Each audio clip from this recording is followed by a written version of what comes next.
एक लोमड़ी ने अंगूर के गुच्छे लटकते हुए देखे, छलांग मारी, बहुत छलांग मारी, बहुत तड़फी, पहुंचने को अंगूरों तक नहीं पहुंच सकी। छलांग छोटी पड़ती गई, सब ताकत लगा दी, मगर अंगूर के गुच्छे ऊंचे थे, छलांग ओछी थी। पसीना पसीना, थकी मांदी, हारी पराजित,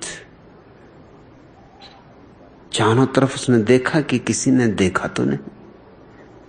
जैसे कोई आदमी गिर पड़ता तो जल्दी से धूल झाड़ता है और चारों तरफ देखता है किसी ने देखा तो नहीं, कंघी निकाल के जल्दी से बाल संवार लेता है, चश्मा ठीक लगा लेता, टोपी वगैरह ठीक करके चल पड़ता, किसी ने देखा तो नहीं।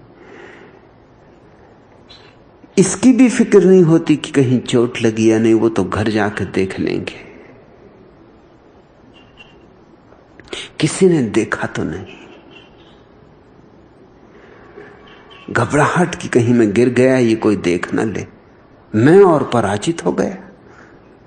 लोमड़ी ने चारों तरफ देखा, कोई भी न था, धूल झाड़ झमास के चल पड़ी। लेकिन एक खरगोश छुपा देखता था झाड़ी से। उसने कहा, चाची क्या हुआ?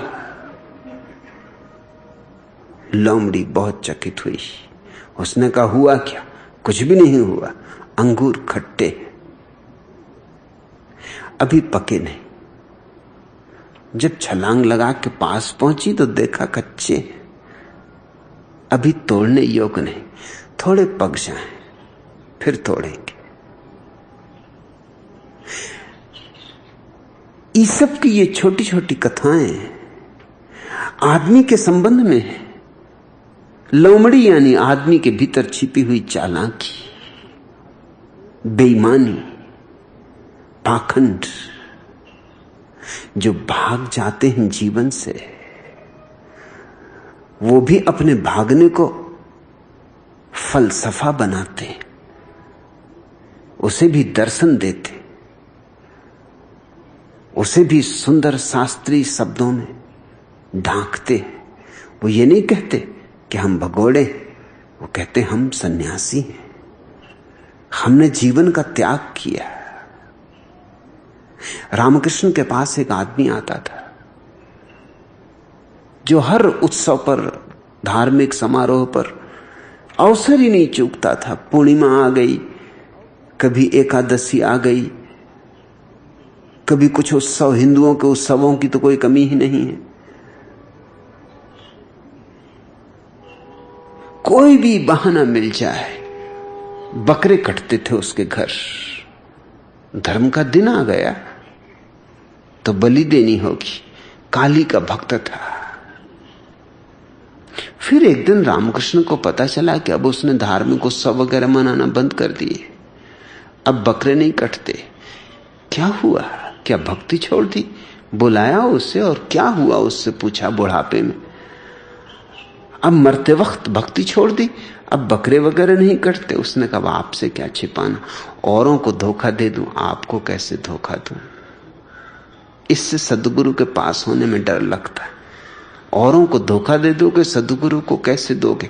दोगे भी तो दे न पाओगे, उसकी पारदर्शी आंखें पकड़ ही लेंगी। तो उस आदमी ने कहा, सच बात आपसे कह दूं, औरों को तो मैंने कहा करे, इन सब वाह क्रिया कांडों में क्या रखा है। जवानी का अंधापन था, चलता रहा, अब प्रौढ़ हो गया, अब देख लिया सब करके, इसमें कुछ सार नहीं, असली बात भीतर। लेकिन अब आपसे कह दूं सच्ची बात कि मेरे दांत गिर गए, अब दांत ही ना रहे तो बकरे क्या काटना। मतलब यह हुआ कि दांत थे इसलिए बकरे कटते थे, धर्म तो बहाना था, धर्म तो सुंदर बहाना था, बकरे खाने थे।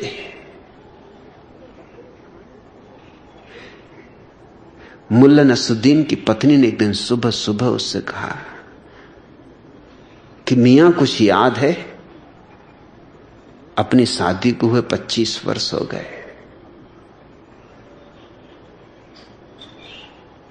कल 25वीं वर्षगांठ पड़ रही विवाह की, जोर शोर से मनाना है। जिस बकरे को हमने इतने दिन पाल पोस के तैयार किया है, हो इरादा तो कल कट जाए। नसरुद्दीन ने कहा, फजलू की अम्मा, शादी हमने की, बेचारे बकरे का क्या कसूर, उसको क्यों सजा देती हो? अरे काटना है तो मुझे काट, और यूं ही 25 साल में बचा क्या है, सब तो काट डाला है, और बकरे का क्या कसूर? और उसको काटना होगा तो बकरी जाने, तू क्यों पीछे पड़ी? बकरे ने अपना क्या बिगाड़ा? भूल थी तो अपनी थी, भोगी तो अपन भोगे। लेकिन लोग हमेशा बहानों से जीते।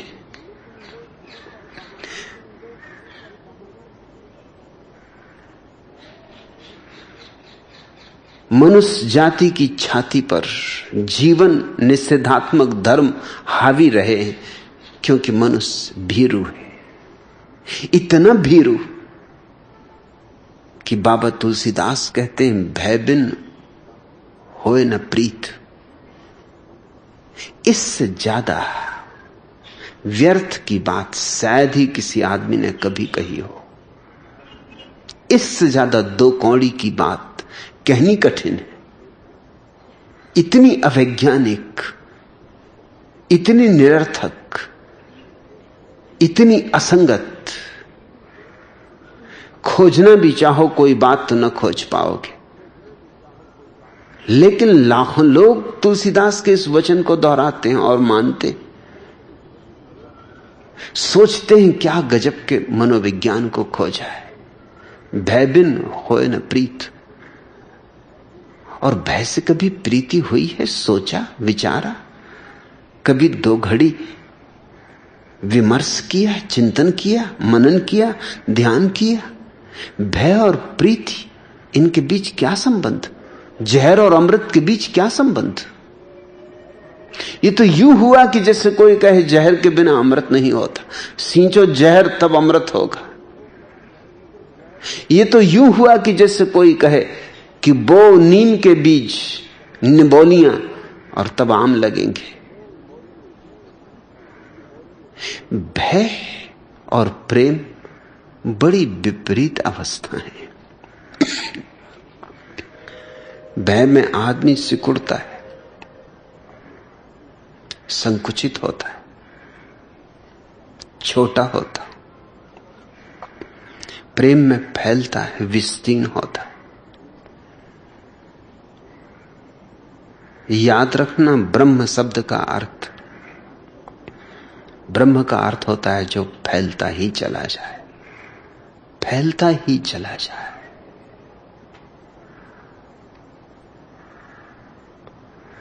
जिसके फैलने का कोई अंत ना है, जिसके फैलाव की कोई सीमा ना हो।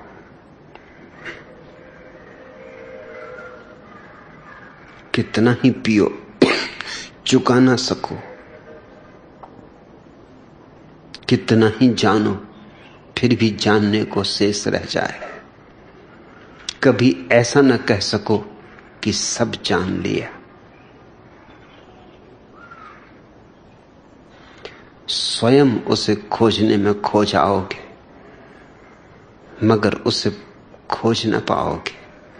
नहीं कि स्वाद न मिलेगा, भर जाओगे उससे लबालब, लेकिन वह बहुत है। हम गागर, वह सागर, हमसे ऊपर से बहेगा। ऐसा ही प्रेम है। प्रेम तुमसे बड़ा है। प्रेम परमात्मा का ही मानवीय रूपांतरण है।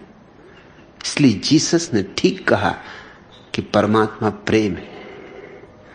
जीसस के वचन में सार है। बाबा तुलसीदास के वचन में सिवाय असार के और कुछ भी नहीं। परमात्मा प्रेम है, प्रेम कहीं भय हो सकता है? तुम खुद ही सोचो, अपने जीवन में सोचो, जिससे तुम भयभीत हो उसे तुम प्रेम कर सकते हो?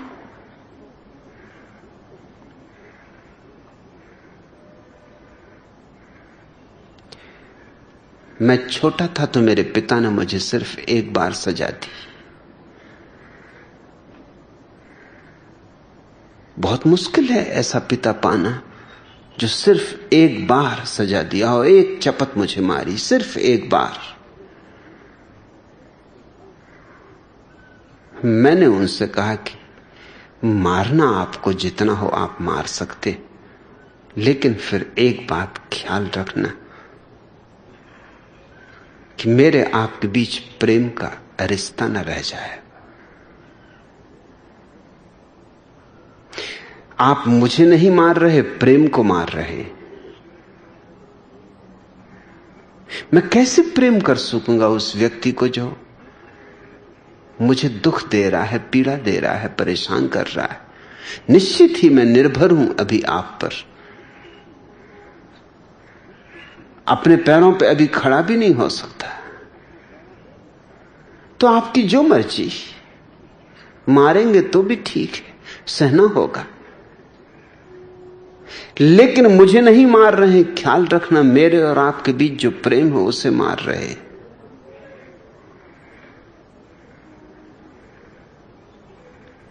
वे संवेदनशील व्यक्ति थे, बहुत संवेदनशील व्यक्ति थे।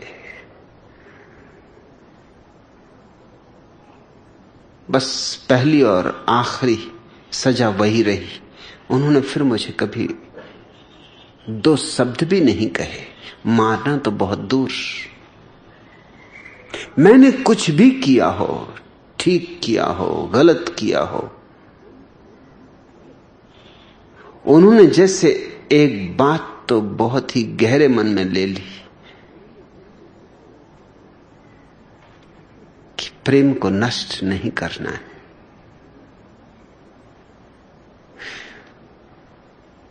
मुझे पैसों की जरूरत पड़े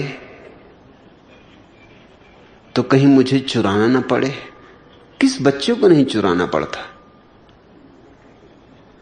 इस ख्याल से कि मुझे कभी चोरी ना करनी पड़े,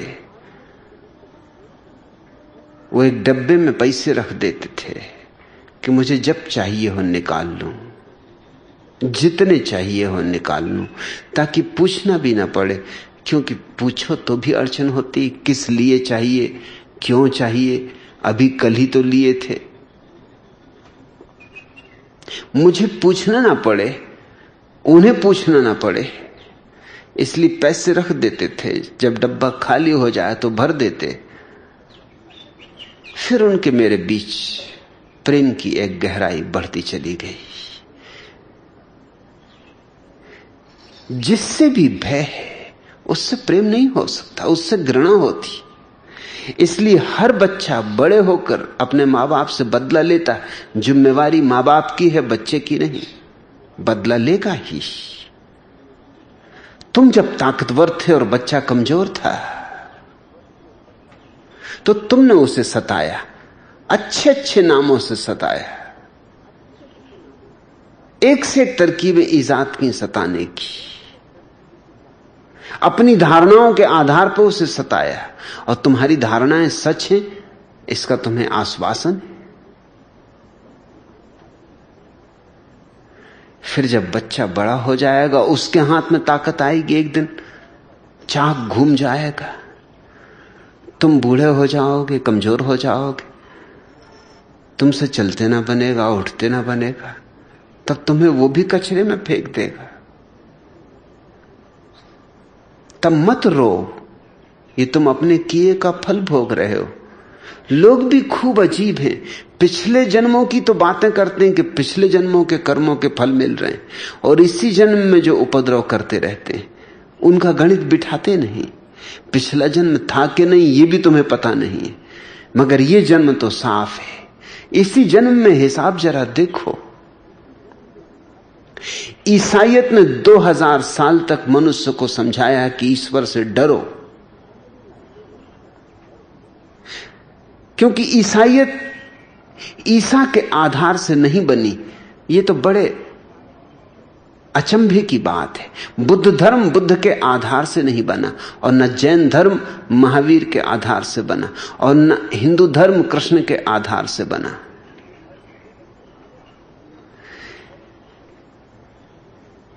इस जगत में बहुत अचंभे हैं, लेकिन सबसे बड़ा अचंभा यह है, कबीरदास बहुत बार कहते हैं, एक अचंभा मैंने देखा, नदियां लग गई आग ही, कि नदी में आग लग गई, कि मछली चढ़ गई रूख, कि मछली वृक्ष पे चढ़ गई। मगर ये कुछ भी नहीं अचंभे। कबीरदास मुझे मिल जाए तो उनसे कहूं कि कबीरदास जी ये कोई अचंभे नहीं, नदी में आग लग सकती, इसमें क्या अड़चन, जरा पेट्रोल फेंक दो और लगा दो आग। अमेरिका की झीलों में आग लगती, अब बेचारे कबीरदास आ जाएं तो अपना वचन बदलना पड़े, क्योंकि अमेरिका की झीलों में इतना तेल हो गया है, मोटरें चल रही, मोटर बोट चल रही हैं, जहाज चल रहे हैं, इतना तेल फैल गया है सतह पर कि आग लग जाती। अभी कुछ दिन पहले अमेरिका की प्रसिद्ध झील में आग लग गई। कबीरदास सुनते तो भौंचक के रह जाते कि मैंने तो कहा एक अचंबा मैंने देखा, नदियां लग गई आग। अब वो अचंबा नहीं रहा।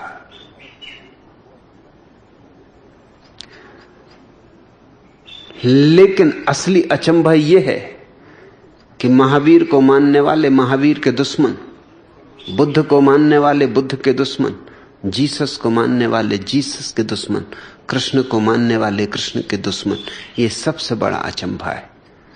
मानने वाले लगता है प्रेम करने वाले लोग होंगे, मगर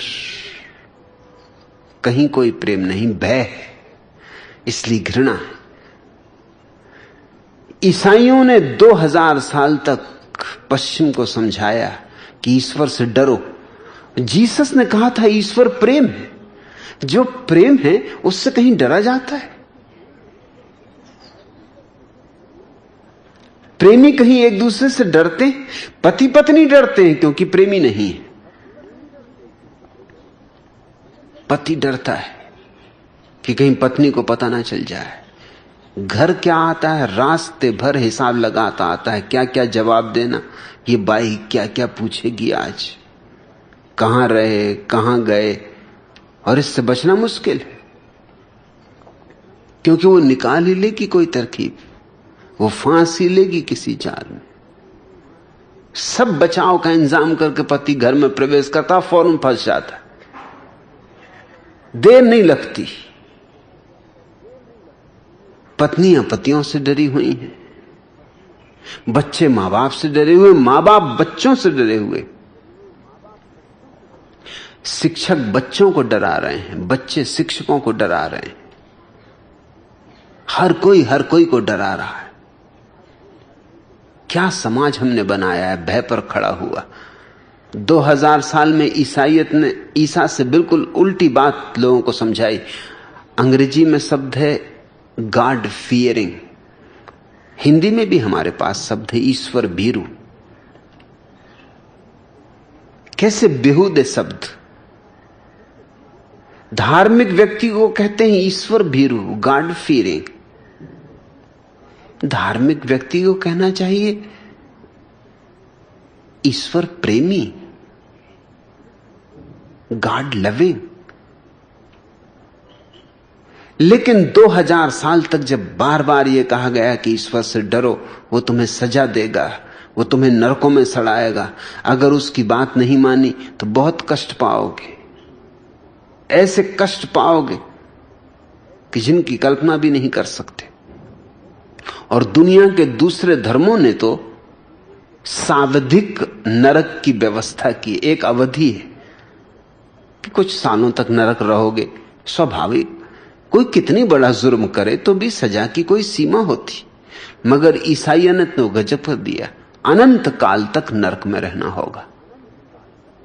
जुर्म क्या किए? और बड़ा मजा यह है कि हिंदू अनंत जीवनों में मानते, जैन और बौद्ध अनंत जीवनों में मानते।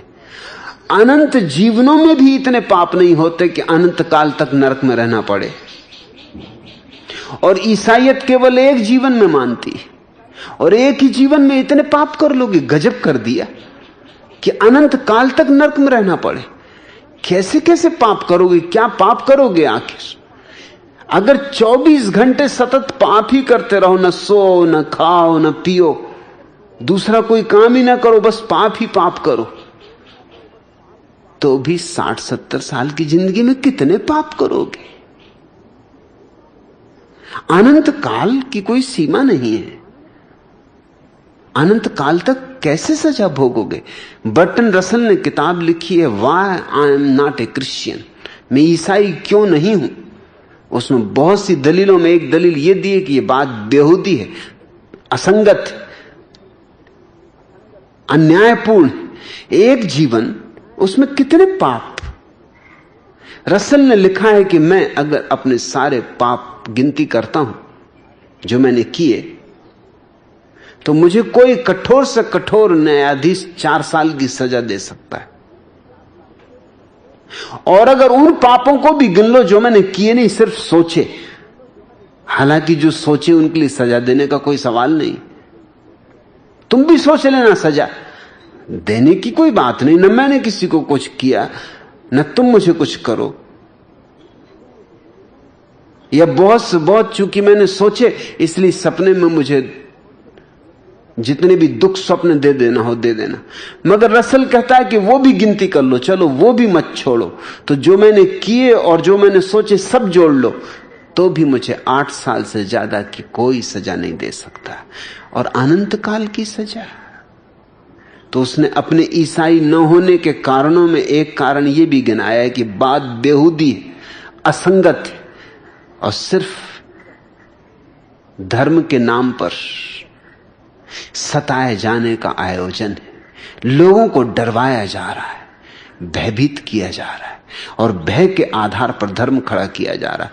इसका अंतिम परिणाम हुआ कि एक दिन पश्चिम के बहुत बड़े मनीषी फ्रेडरिक नीत्शे ने कहा, ईश्वर मर चुका है, दफनाओ उसे और मुक्त हो जाओ।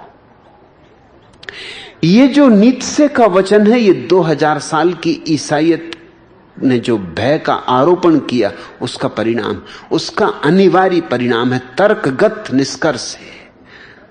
ऐसे ईश्वर को मार ही डालना होगा। ऐसे दुष्ट ईश्वर को बचाने की कोई जरूरत नहीं। पूजा की तो बात, और इसकी हत्या कर दो, इसे दफना दो, ताकि आदमी मुक्त तो हो जाए। और तुम कहते हो भय के बिना प्रीति नहीं होगी, भय के बिना नीति से नहीं होगा, ये पक्का है। भय के बिना घृणा नहीं होगी, ये पक्का है। भय के बिना ईश्वर को खत्म कर देने की आयोजना नहीं होगी, ये पक्का है। भय के बिना नास्तिकता नहीं होगी, ये पक्का है।